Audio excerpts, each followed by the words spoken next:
Assalamualaikum warahmatullahi wabarakatuh. Selamat pagi, selamat siang, dan selamat malam.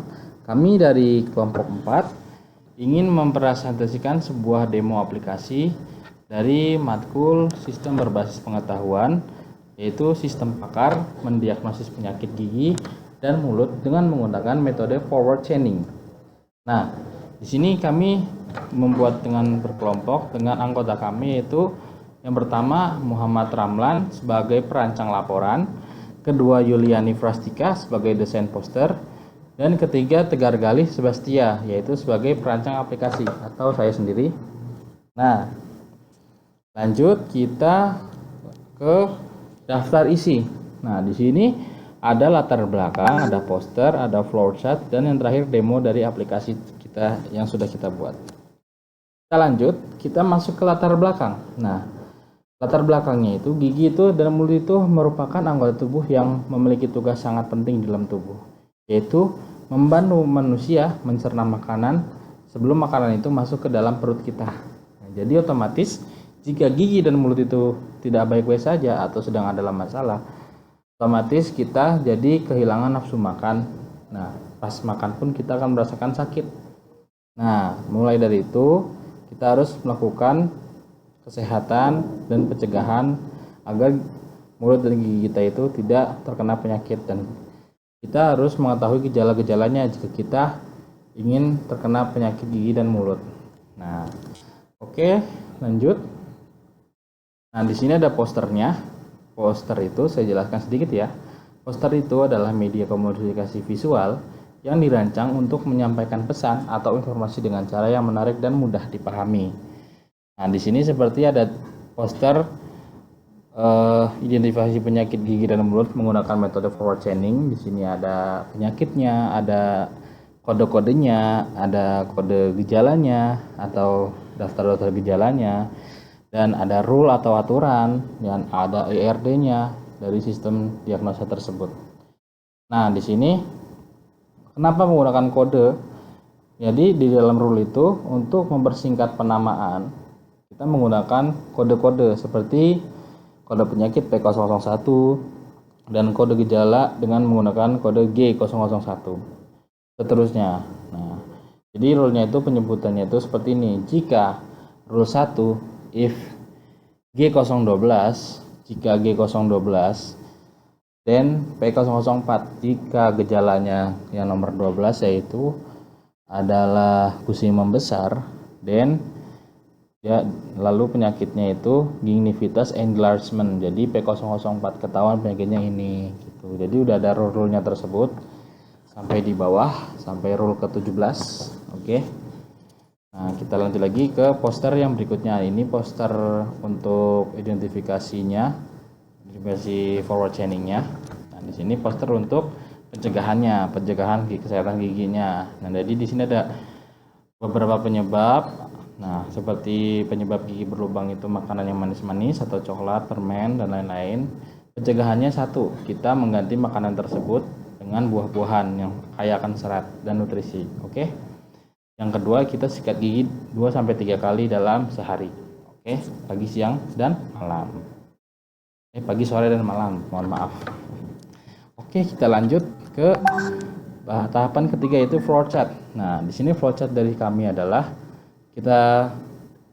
flowchart dari kami itu mempresentasikan visual dari urutan langkah-langkah atau proses dalam suatu program atau sistem dengan menggunakan simbol-simbol grafis flowchart yang membantu menggambarkan alur logis secara jelas, memudahkan pemahaman dan analisis baik oleh pengembang maupun pihak yang non teknis. Nah, di sini ada flowchartnya, itu mulai user registrasi, pendaftaran, menyimpan data, login menggunakan user pasien, melihat riwayat. Nah, data gejalanya kita isi, lalu menginput semua gejala yang kita rasakan, lalu sesuai, kalau tidak sesuai kita isi ulang, kalau sesuai kita lanjut mengelola, memproses, muncul hasilnya.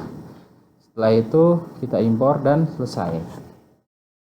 Nah, di sini sudah selesai untuk flowchartnya. Kita lanjut ke demo aplikasinya. Oke. Nah, kita lanjut ke demo aplikasinya. Nah, di sini adalah tampilan aplikasi tersebut. Nah, di sini Saya sudah sebagai pasien karena kita sistem web server lebih aman. Nah, kita harus daftar dulu secara online. Kita klik registrasi. Nah, kita masukkan. Saya mau masukin email saya yang nomor 2. Nah, di sini username-nya Tegar Gali aja nggak apa-apa. Nah, nomor sama, passwordnya yang gampang aja. Oke, saya sebagai user harus melakukan registrasi dulu sesuai dengan alur loginnya. Nah, sudah terdaftar ya. Jadi sekarang kita melakukan login lagi. Tegar Gali, passwordnya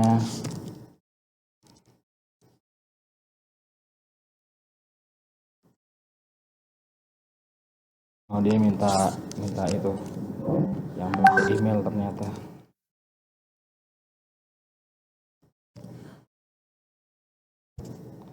Tadi saya daftarnya pakai itu ya, 199 ya, sorry.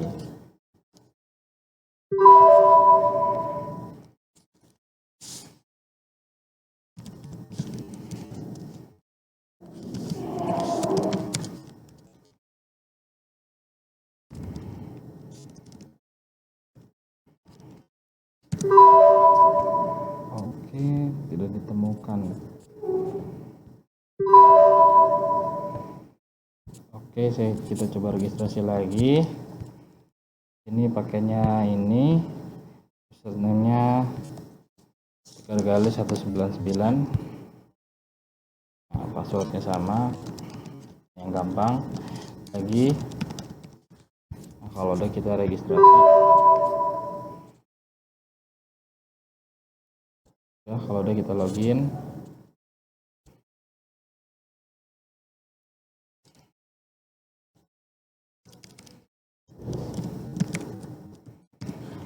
Setelah itu masukkan passwordnya.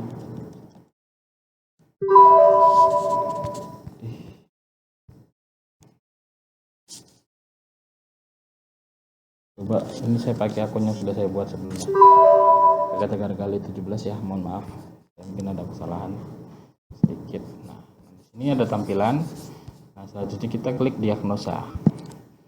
Nah, di diagnosa ini kita bisa mengecek, nggak harus semua sih, kita hanya yang kita rasakan aja. Seperti di sini saya akan checklist ya dari 1 sampai 10.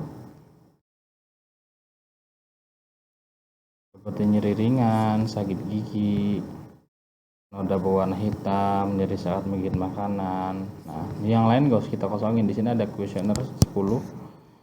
Nah, yang harus kita isi ya atau tidak. Kalau sudah 10 kita submit, klik. Nah, langsung di sini akan keluar hasilnya. Nah, di sini ada penyakit gingivitis atau radang gusi. Saya di sini positif, derajatnya 90%. Penyakit karies gigi atau gigi berlubang, derajatnya 0%. Penyakit karang gigi, penyakit stomatis, kita negatif. Nah, yang positif yang terkena kita hanya ini 2 saja. Nah, cuman yang derajat kepercayaan 90%. Nah, di sini derajat kepercayaan atau hasilnya tuh 0%. Tapi ada kemungkinan kita juga karies juga. Nah, di sini ada sarannya nih, bersihkan gigi dengan cara minimal 2 kali sehari. Nah, di sini juga ada sarannya. Nah, ini kita bisa lakukan untuk menghindari penyakit lebih lanjut.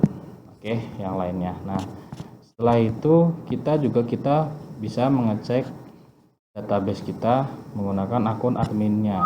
Sedangkan di sini kan ada 3 ya, dokter, admin, sama pasien. Nah, ini saya mau ngecek akun administrasinya. Sorry. admin@gmail.com. Nah, menggunakan password admin. Enter saja. Sudah kita login. Nah, di sini tampilan untuk adminnya dari kelompok 4 ada penyakit. Nah, di sini penyakit kita bisa menambahkan atau mengedit atau mengolah data di sini semua. Nah, ini ada presentasi, ada perhitungannya juga, dan gejalanya juga ada nilai-nilainya. Jadi semua kita bisa olah di sini. Untuk saran kosong, ini udah ada isi ya dari Pak Dokter. Jadi kalau dokter itu yang mengisi saran masuknya sorry. Nah, kalau tadi kita lanjut, kalau dokter itu mengisi saran, nah dari saran-saran tersebut akan masuk ke database ini juga. Nanti juga akan keluar di untuk pasien juga. Nah, di sini ada basis pengetahuannya dan ada laporannya. Nah, jadi di sini ada beberapa laporan dari pasien-pasien yang sudah melakukan konsultasi. Ya, sebagai contoh banyak kan akun saya di sini ada yang sehat. Kalau kita negatif sehat. Kalau ada sakitnya di sini ada diagnosanya sakit radang gusi, karang gigi dan lain-lain. Oke. Nah, sisanya dari admin sendiri kita bisa manajemen akun untuk guru, akun untuk dokter kita bisa hapus juga nih untuk pasien yang sudah kita sudah kepenuhan, kita bisa hapus manual dari sini dari adminnya. Oke. Nah, kita lanjut lagi keluar. Tadi sudah pasiennya kita cek, administrasinya juga sudah kita cek. Sekarang kita ke akun dokternya. Kita menggunakan username.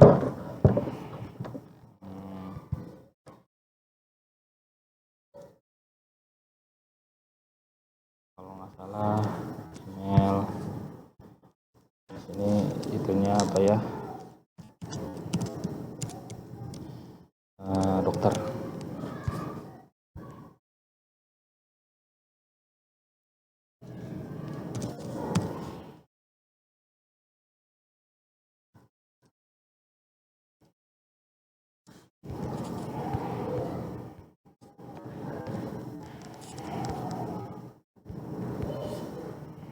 Nah, keluar dokter@gmail.com, passwordnya login. Nah, untuk tampilan dokter itu kosong karena mungkin pasiennya tadi sudah keluar.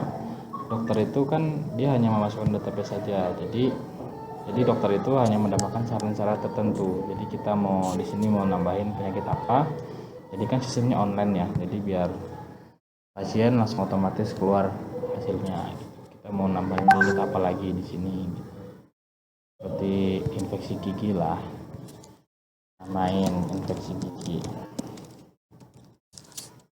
Kalau udah kita isi keterangannya, yaitu saran dari kita akan rutin sikat gigi 3 kali sehari. Apa-apa, ini hanya contoh ya. Nah, ini sudah ke save, nanti keluar di hasilnya gitu, otomatis tertambahkan. Ini kalau udah selesai kita boleh logout.